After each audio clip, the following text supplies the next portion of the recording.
Nggak tahu kenapa ya, gue ngerasa kalau proyek Asus BTF ini masih ada kurangnya. Walau bisa dibilang versi keduanya BTF, tapi kayak ada yang ngeganjel gitu dari PC minim kabel ini. Tapi sebelum gue bahas lebih lanjut, like dulu video ini, subscribe channel COC Komputer, nyalakan loncengnya, dan share video ini ke teman-teman kalian ya. BTF atau Back to the Future, sesuai namanya yang dimana pada masa depan itu semua PC kabelnya itu akan ada di bagian belakangnya. Tujuan project ini ya karena udah mindset kita aja sebagai user PC sebisa mungkin punya PC yang estetik dan yang paling penting sih rapi, khususnya kabel. Sampai banyak juga yang bikin tutorial gimana sih kabel management yang baik. Karena emang rata-rata PC rakitan itu beda-beda part dan beda-beda merek juga. Jadi ukurannya itu terlalu custom ya. Kayak kabel fan atau kabel power supply yang terlalu panjang atau ukurannya itu kadang suka nggak sesuai sama casing. Yang jadi ngebikin kabelnya itu kelihatan berantakan dan nggak tertata. Kita kesampingin dulu bentar opini gua. Karena gue kebetulan dipinjemin sama Asus buat nge-review PC Asus Staff BTF Edition mereka. PC ini harus satu ekosistem ya, kayak contohnya VGA, motherboard, dan juga casing. Buat casing sebenarnya kedepannya itu kelihatannya sih bakal banyak yang bisa support layout BTF ini ya. Sementara Mombo dan VGA gue masih kurang yakin sih, karena khusus Asus BTF itu mereka pakai slot khusus buat power VGA-nya yang colok ke motherboardnya, namanya Advanced Graphic Card High Power Slot. Tapi ya dengan desain kayak gini juga lah, makanya PC ini lebih bebas kabel lagi, karena kabel colokan VGA-nya diubah jadi di belakang dan malah colok ke Mobo pula. Dari Asus juga untuk saat ini penjualan part BTF Edition ini masih dibundling gitu. Udah ada beberapa partner yang support sih Asus BTF ini kayak Inwin, Cooler Master, dan juga Corsair. Tapi bukan berarti nggak bisa pakai VGA lain ya. Tetap bisa pakai yang nggak BTF. Cuman ya jadi kelihatan kabel aja di depan dan jadi nggak kelihatan estetik. Balik lagi ke motherboardnya. Buat ngebuka kait VGA di motherboard ini juga udah diubah. Jadi pakai tuas kayak hinge gitu yang gampang banget buat dijangkau tangan kita. Tapi ini cukup bahaya ya kalau sering dilepas pasang karena suka nyangkut sama mainboard VGA ini. Sampai-sampai ya baret-baret dikit kayak gini sih. Cuman untuk end user kayak kita yang jarang banget bongkar-bongkar PC sih aman-aman aja menurut gua dengan sistem ini. Dan juga semua port di PC ini tuh udah dipindah ke belakang. Mulai dari CPU, 24 pin motherboard, front panel I/O, PWM buat power fan-nya, ARGB, USB 3, USB 2, Type-C.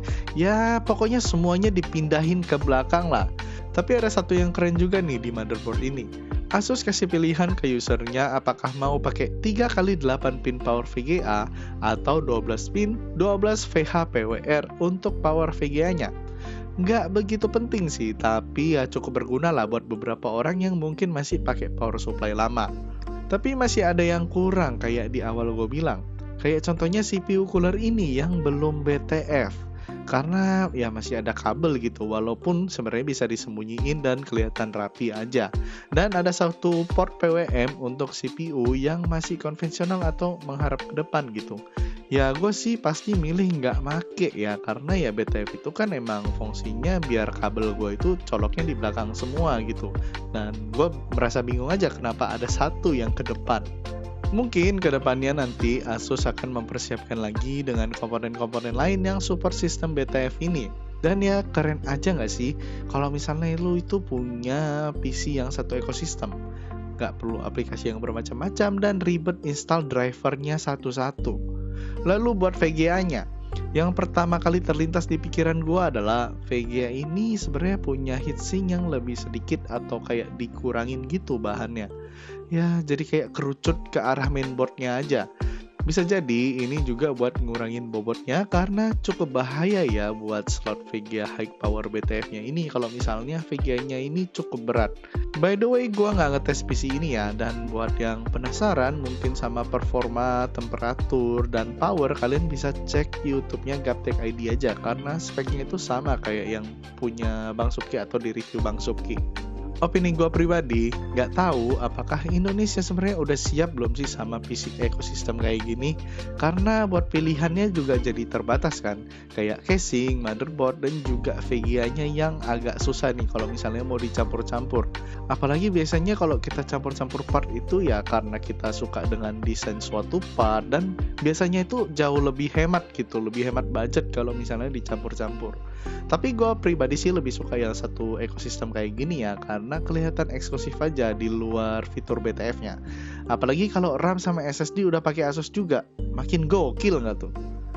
Untuk saat ini memang perubahan yang dibawa juga masih sebatas VGA, motherboard, dan casing aja. Cukup penasaran gue dengan inovasi selanjutnya di part lain, kayak mungkin fan casing, CPU cooler, dan power supply-nya juga.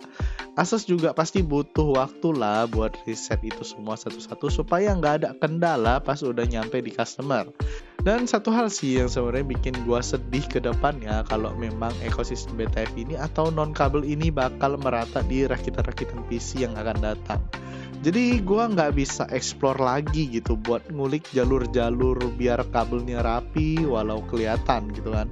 Kalau di belakang gue juga sebenarnya belum nemu sih jalurnya itu kayak gimana biar lebih rapih juga. Jadi ya mungkin masih berantakan lah kabel manajemennya. Tapi ya buat apalah, nggak kelihatan juga gitu karena di belakang. Yang penting depannya rapi bro, clean dan satisfying dilihat lama-lama.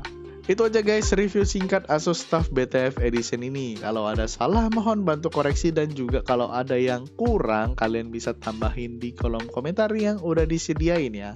Gua Ricky pamit undur diri, see you in the next video, bye.